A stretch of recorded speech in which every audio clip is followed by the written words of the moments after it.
대표님, 대한민국에서 주식하면 제일 먼저 떠오르는 주식이 뭔지 아십니까? 한국 주식이요? 예. 삼성전자? 당연히 삼전이잖아요. 네. 왜 대한민국에선 주식 하면 딱 삼전이 떠오르는 걸까요? 그게 여러분들이 주식을 공부하기는 싫은데 읽기도 싫잖아요. 그쵸. 그러니까 가장 큰 회사 삼전이 망하면 어차피 대한민국 망할 거니까 돈이 의미 있나? 라는 그쵸. 생각으로 요새 말로 무지성으로 사시는 분이 많아서 그런 것 같고요. 실제로 제가 알기로도 가장 많은 주주수를 가지고 있는 회사가 삼성전자인 걸로 알고 있어요. 근데 왜 삼성전자는 항상 주가가 약간 좀 지지부진할까요? 이렇게 올라가는 듯 하다가 여기서 지지부진하면 지금 7만 원대를 유지하면서 횡보하고 있거든요. 네네. 왜 그러는 걸까요, 삼성전자? 그게 이제 반대되는 얘기인데 여러분들이 가장 큰 회사, 가장 안정적인 회사라고 생각해서 투자하셨잖아요. 네. 안정적인 건 원래 변동성이 작아요. 이렇게 생각해 보시면 돼요. 여러분들이 이제 해운대나 이런 데 가면 제트스키 있잖아요. 샥샥 하는 거. 네. 이거는 되게 빨리 움직이기도 하지만 이렇게 전환하기도 되게 쉽죠. 근데 큰 여객선 크루즈라고 생각해 보세요. 큰 여객선 크루즈를 한 번에 선수를 딱 이렇게 돌리면 어떻게 됐어요?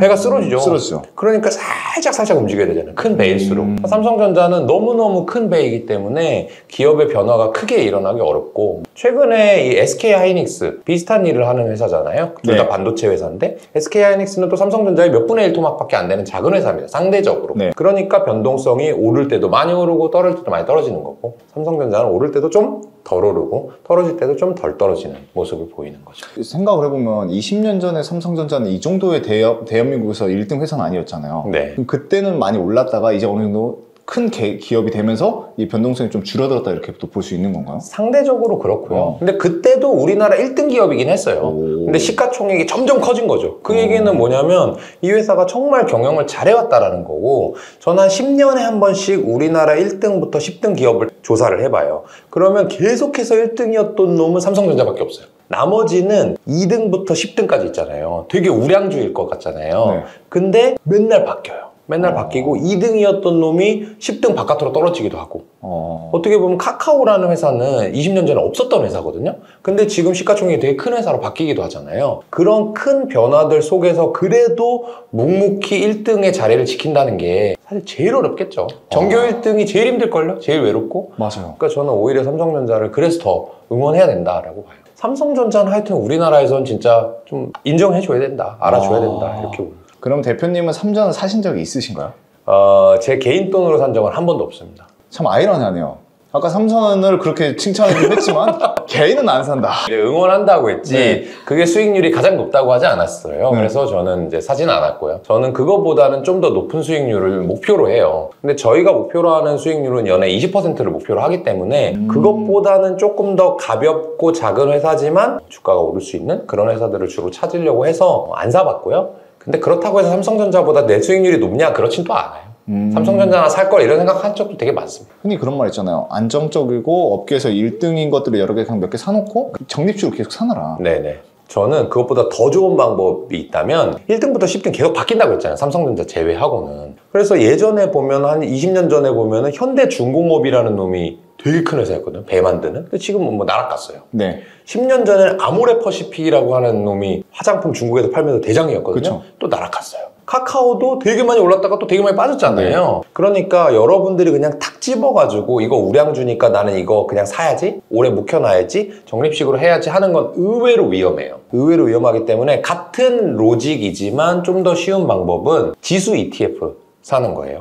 예를 들면 코스피 ETF, S&P 500 ETF, 나스닥 ETF 이런 거 같은 경우는 어차피 알아서 그 펀드 매니저가 1등부터 10등까지 쉽게 얘기하면 그 주식을 계속 사주는 거예요. 그럼 2등이 빠지면 또 다른 2등을 채워넣고 하기 때문에 여러분이 하나의 주식을 막 그냥 대강 묻어두는 것보다는 훨씬 더 편하게 투자할 수 있죠. 그럼 한국 주식이 그렇게 위험하면 차라리 그냥 미국 주식을 해라. 네. 대표님은 어떻게 생각하시나요? 그 의견에 대해서. 저는 만약에 지수 ETF에 투자하고 싶다, 내가 정말 생각 안 하고 장기 투자하고 싶다라고 하시는 분한테는 미국 ETF를 권해요. 왜냐하면 제가 주식 20년 했다 했잖아요. 근데 제가 한 것만 20년이고 제가 과거 역사를 공부를 했을 거 아닙니까? 수십 년을 공부를 해본 결과 안타깝게도 미국보다 장기간 잘 나가는 국가가 지금까지는 없었어요. 우리나라가 그래도 되게 이례적으로 잘 따라가고 있는 수준인 것 뿐이고, 전 세계에서 제일 똑똑한 사람들이 미국으로 가요. 미국으로 이민 가. 박사 거기서 따. 구글, 페이스북 입사하려고 그래. 그러니까 거기가 잘 될 수밖에 없잖아요. 쿠팡도 미국 회사죠. 좋은 기업들이 많은 나라, 좋은 기업이 결국엔 좋은 주가를 만드는 거거든요. 아주 높은 수익률을 요구하면 ETF를 투자하면 안 되지만 난 그냥 적당한 수익률을 원하면서 그냥 무지성으로 편하게 투자하고 본업에 집중할래 하시는 분은 미국 ETF 투자하는 게 사실 한국보다는 조금 더 나을 것 같습니다. 한 내 돈에 한 수중에 1,000만 원이 있어. 어떤 걸 하면 좋을까요? 한국 주식, 미국 주식, 코인. 제가 쓴 책에 그 챕터가 있어요. 종잣돈 1,000만 원이 있다면 어디에 투자할까요? 라는 챕터가 있는데 제가 죄송하지만 뭐라고 썼냐면 너네 지금 투자할 때 아니야. 지금은 몸값을 올려. 너의 몸값. 왜요? 투자를 해도 뭐 누가 뭐라고 하는 건 아니에요. 근데 1,000만 원 가지고 미국 주식 사야 돼? 한국 주식 사야 돼? 코인 사야 돼? 뭐 해야 돼? 이렇게 하면 사실은 본인의 연봉이나 자영업자 같은 경우에는 본인의 매상에 신경 쓰는 게 아니라 자꾸 딴 데로 눈을 돌린다는 얘기거든요. 투자는 그때 안 해도 돼요. 1,000만 원을 아무리 불려봐야 나중에 큰 수익이 났을 때 목돈을 투자하는 거에 비해서 훨씬 더 파괴력이 낮거든요. 그래서 제가 아까 그랬잖아요. 10년이면 10배가 된다. 20년이면 100배가 된다. 근데 지금 그 1,000만 원을 하는 것보다 1억으로 시작하면 그게 훨씬 더 크게 불어나거든요. 그래서 저는 여러분들이 종잣돈이 정말 적고 나이가 어리다라고 하면은 소득을 늘리는 데 집중해라 라고 말씀드리고, 그게 아니고 어쨌든 나는 1,000만 원을 주식 할 거야 라고 하시는 분은 본인의 이 투자 성향을 생각해 보는 게 중요해요. 투자 성향이라고 하는 건 두 가지로 결정되는데, 첫 번째는 나의 기대 수익률, 목표 수익률이 난 1년에 몇 프로를 원하지? 그게 5인 사람도 있고 10인 사람도 있고 뭐 50인 사람도 있을 거예요. 그걸 먼저 알아야 되고요. 두 번째는 위험 감수 성향을 알아야 돼요. 내가 수익률을 높게 원하는데 나는 10% 빠지는 거 절대 안 돼. 이런 사람도 있고요. 또는 나 반토막 나도 괜찮아. 나중에 더블 갈 수 있으면 돼. 이런 사람이 있습니다. 그 두 가지를 먼저 알아봐 놓고 주식을 해야 되는 사람은 손실을 감수할 수 있어야 돼요. 그리고 기대 수익은 10% 전후여야 돼요. 예를 들면 내가 더블을 원해. 1년에 더블을 원해. 그런 사람 주식하시면 안 돼요. 왜냐면 더블이라고 하는 거는 기업이 2배 커진다는 건데, 삼성전자가 1년 만에 갑자기 2배 커진다? 임직원이 2배가 된다? 그런 일이 있을 수가 없잖아요. 네, 없죠. 그러니까 그걸 원하시는 분들은 훨씬 더 고수익인 부분, 저는 잘 모르지만 예를 들면 비트코인으로 가신다든지 갭 투자를 한다든지 그렇게 가셔야 되는 거고요. 그리고 나는 한 10%의 수익을 원하는데 장기적으로 절대 손실을 보기 싫어 라고 하시는 분은 또 주식하시면 안 돼요. 그런 사람들은 그냥 돈을 못 벌고 예금에 묶어놔야 되는 거고요. 거기에서 그 다음 생각해 봐야 될 게 아까 말씀드렸던 호기심이 있느냐, 승부욕이 있느냐, 또는 내가 좀 시간이 남아서 재무제표 공부를 정말 할 시간이 있느냐 하시는 분들은 개별 주식을 공부를 하시다가 어느 정도 시드가 커졌을 때 주식을 확 시작하시면 되고요. 나는 그런 사람이 아니야, 나 공부하기 싫고 바빠 하시는 분들은 아까 말씀드린 선진국 ETF. 우리 지금 20, 30대라면 솔직히 몸값 올리는 게 더 빠를 거라 생각해요. 맞아요. PD님들한테 물어보면 퇴근하고 도대체 뭐 하세요? 전 진짜 이게 궁금하거든요. 네. 도대체 퇴근하고 뭘 하는 것일까? 직원들이 싫어할 것 같은데. 내버려 두세요. 내가 하고 싶은데 그걸 하게 라고 생각하고 있는 거 아니에요? 그건 맞아요. 또 하나 살걸 이런 얘기를 하더라고요. 네. 이때가 매도 시점이라고. 맞아요. 개인들이 어떤 특정 자산에 대해서 되게 자랑하거나 아니면 그걸 이제 너무 많이 올랐다라는 걸 인지할 때는 기본적으로는 파는 게 좋죠. 물론 우리가 전문가라면 공부를 많이 했다면 기업 가치가 더 올라가겠는데 자산이 더 올라가겠는데 라고 생각할 수도 있지만, 그냥 대강 투자하는 사람 입장에서는 그럴 때 파는 게 좋고요. 실제로 여기도 마찬가지지만 제가 이제 미디어에 나가고 나면 좋은 댓글이 달리는 것도 있고 나쁜 댓글이 달리는 것도 있어요. 근데 장이 좋을 때 있잖아요. 그럼 어떤 댓글이 달리냐면 내가 너보단 잘한다. 내가 수익률 이만큼 냈다. 그 얘기를 듣잖아요. 그럼 전 진짜 조심하고 시작해요.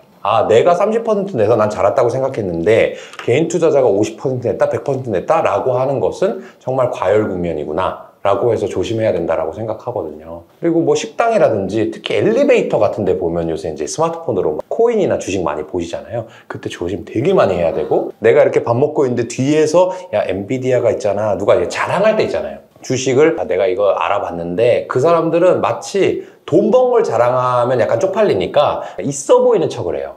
야 있잖아, AI 시대에 있잖아 GPU라는 게 있는데 엔비디아가 그 기술력이 뭐 어떠고 막 이렇게 얘기하면 그거 되게 조심해야 되고, 여러분들이 어떤 주식을 사려고 할 때 되게 좋은 타이밍은 자가 진단해 보는 방법이 있어요. 어떤 방법이냐면, A라는 주식을 사려고 했어요. 예를 들면 쿠팡을 사려고 했어요. 그런 상황에서는 내가 이 쿠팡이라는 주식을 다른 사람한테 한번 얘기를 해보고 싶다 라고 하면은 꽝이야. 얘기를 하기가 부끄러워야 돼. 내가 쿠팡 이렇게 얘기하면 야 지금 엔비디아 사야지 무슨 쿠팡이냐, 그러면 약간 쪽팔리잖아요. 아무도 안 사는 주식을 내가 얘기하니까. 근데 사실은 그런 주식이 올라가기 직전의 주식인 거예요. 아무도 안 갖고 있으니까. 대표님께서 장이 좋을 때 그런 댓글 본댔잖아요. 네. 조심스럽댔잖아요. 나도 좀 조심스럽더라고. 우리 대표님 나오시기 전에 내가 다른 채널 나오는 거 봤는데 좀 욕이 있더라고. 아, 내 채널까지 나와서 욕 드시면 어떡하시라는, 나까지 욕 먹으면 어떡하시라는 두려움이 좀 있었는데. 아, 저는 괜찮고 저기 지금 로셀님이 잘못한 건 없습니다, 여러분들. 인터뷰로서 저 물어보는 거니까 욕은 저한테 하십시오. 네. 아, 근데 대표님 지금 이렇게만 듣다 보면 좀 그런 생각이 드네요. 대표님도 주식 투자에서 저는 무조건 성공만 했다고 생각은 안 하거든요. 그럼요. 대표님 깡통 차보신 적 없으세요? 깡통은 없어요. 깡통이라고 하는 게 정말 큰 돈 잃은 걸 깡통이라고 하잖아요. 저는 그렇게는 주식을 안 해요. 저는 아까 쫄보라고 했잖아요. 잃더라도 적게 잃으려고 투자를 해요. 이게 이거가 되면, 수주가 나오면, 임상시험이 통과하면 라고 하시면서 투자한단 말이에요, 보통. 그렇죠. 그럼 위험해요. 대표적인 게 제약주들이죠. 네. 이게 항암제 승인만 나오면, 근데 투자는 그렇게 하면 안 되고요. 항암제 승인이 안 나와도 괜찮아. 왜냐면 지금 소외돼 있거든. 또는 이 수주 소식이 안 들려와도 괜찮아. 다음에 하면 되거든. 라고 반대로 생각해야 되고요. 그래서 아까 제가 말씀드린 주가가 싼 거, 사람들이 관심 없는 거를 저는 주로 투자를 하기 때문에 제가 미래를 전망하는데 어떻게 다 맞히겠습니까? 틀려요. 많이 틀리는데 틀려도 20% 이상 손실이 안 나려고 투자를 하려고 노력을 하고요. 예를 들어서 제가 최근에 틀렸던 주식 중에 CGV라는 주식이 있어요. 영화관. 네. 영화관이라는 게 언제까지나 가치가 있다고 생각했어요. 근데 그것도 제 착각이었던 것 같고, 요새 젊은 친구들은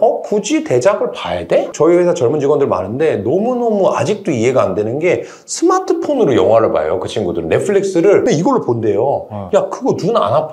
안 아프다. 그냥 이거 보는 거야. 영화관의 시대에서 OTT의 시대로 많이 바뀌었음에도 불구하고 제가 CGV라는 거에 너무 아집에 빠져 있다 보니까 그 주식을 사게 된 거예요. 근데 다행히도 아주 큰 손실은 보지 않았지만 오랜 시간을 투자했기 때문에 그 기회비용을 날린 셈이죠. 그러니까 항상 틀릴 수도 있다. 그러니까 조심해야지. 너무 공격적으로 하지 말아야지. 사람들이 좋아할 때 안 좋은 면은 없을까라고 반대로 생각해 봐야지 라고 하는 습관이 틀리더라도 덜 잃게 하는 습관이고, 이 주식시장에서 많이 버는 때는 항상 언젠간 와요. 근데 문제는 내가 그 시장에서 퇴출돼 버리면, 아까 깡통이라 말씀하셨잖아요. 대출을 엄청 껴가지고 몰빵을 쳤다 생각해 봐요. 그러면 다 잃고 빚만 남아가지고 그 빚 갚으려고 이것저것 하다 보면 전 시대가 없어지겠죠. 그럼 아까 얘기했던 1,000만 원밖에 없는 사람이 되겠죠? 그러면 그걸 아무리 열심히 굴려봐야 이미 나이가 40인데 돈을 많이 벌기 어려울 거잖아요. 그렇죠. 그러니까 웬만하면 그 시장에서 퇴출되지 않으려고 노력하는 게 더 중요해요. 제가 관심 가지고 보는 게 엔비디아인데요. 엔비디아가 지금 한 800달러 정도 하더라고요. 네네. 170달러 때 샀어야 되는데 제가 근데 800달러인데 그런 말이 있더라고요, 인터넷에. 야, 이거 2,000만 원, 2,000달러, 3,000달러도 갈 수 있다. 아니다, 이거 너무 고점이다. 근데 대표님께서는 같이 투자자시고, 대표님이 만약에 지금 엔비디아를 본다면 가장 중요하게 본 지표라는 게 있을 수도 있잖아요. 네. 회사의 가치의 지표. 어떤 걸 보세요, 좀? 저는 엔비디아의 그 GPU라는 칩 있잖아요. 네. 그거를 앞으로 누가 얼만큼 주문할까? 가 제일 중요한 것 같아요. 그거를 쉽게 말하면 수주거든요, 수주. 이 회사는 GPU를 만들 수 있는 능력이 정해져 있어요.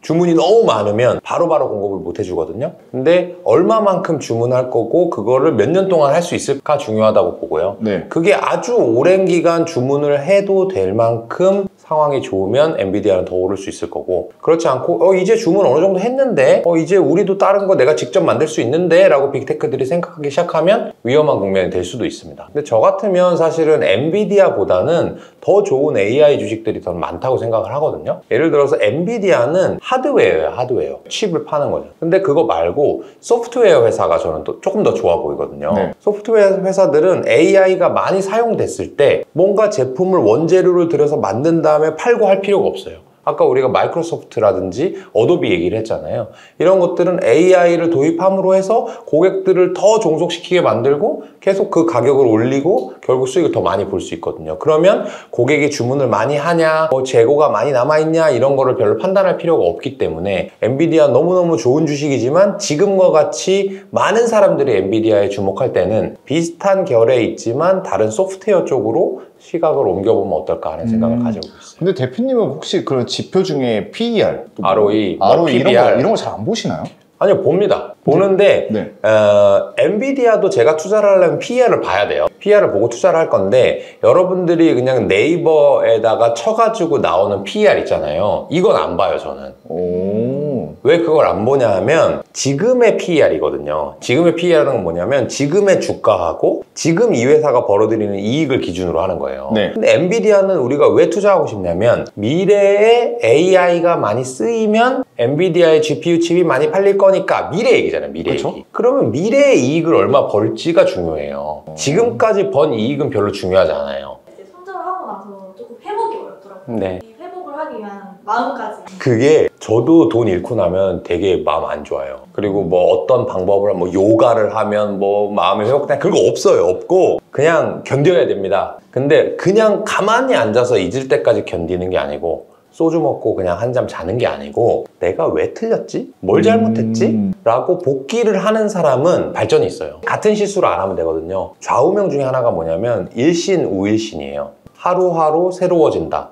더 잘나진다라는 거거든요. 그게 뭐 대단한 게 아니고 어제 했던 잘못 중에 하나만 오늘 고치고 다시 그 잘못을 안 하면 전 조금 나아진 사람이 되는 거잖아요. 내가 이 주식을 실패했는데 실패한 이유가 과열돼가지고 사람들이 와와 좋아할 때 나도 모르게 샀다. 라면 난 다음에는 사람들이 너무 열광하는 주식은 사지 않을 거야 가 될 수도 있고요. 뭔가 하나씩만 발전이 있어도 사실 오늘 잃은 건 이미 잃은 거예요. 거기에 대해서 마음을 쓸 필요는 없고요. 그 다음에 오늘 현재 평가 금액 딱 찍히는 그 금액에서 어떻게 하면 안전하면서도 건강한 수익을 낼까를 발전해 나가는 게 말하자면 정신승리 아닐까요? 대표님 복귀를 엄청 하시는군요. 저는 그거에 약간 강박이 있어요. 절대 다시 틀리면 안 된다. 똑같은 걸로 틀리면 나는 전문가로서 자격이 없다. 그래서 저는 이 분야에서는 정말 목숨 걸고 해야 된다고 봅니다. 아니, 저는 대표님이 화내거나 이런 모습이 상상이 안 가요. MBTI가 어떻게 되세요? ISTJ. 강박관념이 강하신 우리 대표님께서 오늘 저와 함께 중구난방적인 제 인터뷰를 해보셨는데 우리 어떠셨습니까? 소감 한 말씀 부탁드리겠습니다. 되게 수더분하게 하시는데 이런 분들의 특징이 이거 다 사실 엄청나게 계산된 분들이고 되게 철두철미한 사람이 이렇게 하는 거거든요. 제가 볼 때는 이 옷을 입고 나오는 것도 생각이 있는 거예요. 나랑 고민 좀 많이 했습니다. 네.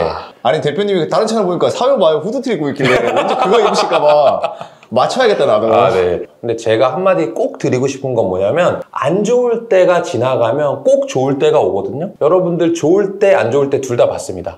근데 안타깝게도 좋을 때 시작해서 안 좋을 때 경험하고 있는데 이때 재테크를 포기하면 안 하는 이만 못해요. 내가 잘못한 게 뭐 있어? 나도 돈 좀 벌어보자. 나도 서민에서 벗어나보자 하는 그 생각 너무 훌륭한 생각이었죠? 그 생각을 그대로 가지고 1, 2년만 더 같이 가보면 다시 호황기가 오거든요. 주식도 코인도 부동산도 여러분들 부를 올려줄 겁니다. 그때까지만 같이 TV로셀과 같이 해주시고요.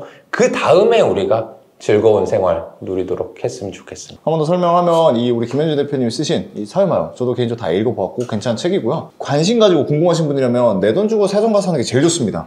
그럼 또 좋지만 또 제가 구독자 이벤트로서 이렇게 또 50권 무료 이벤트로 발송을 해드릴 거니까 영상에 대해서 한번 소감을 좀 적어주신다면 제가 50분 선정해서 책을 발송해드리도록 하겠습니다. 잊지 마시고 댓글 남겨주시고 다시 한번 제 채널에 나오신 거 진심으로 감사합니다. 그럼 이만 물러가겠습니다.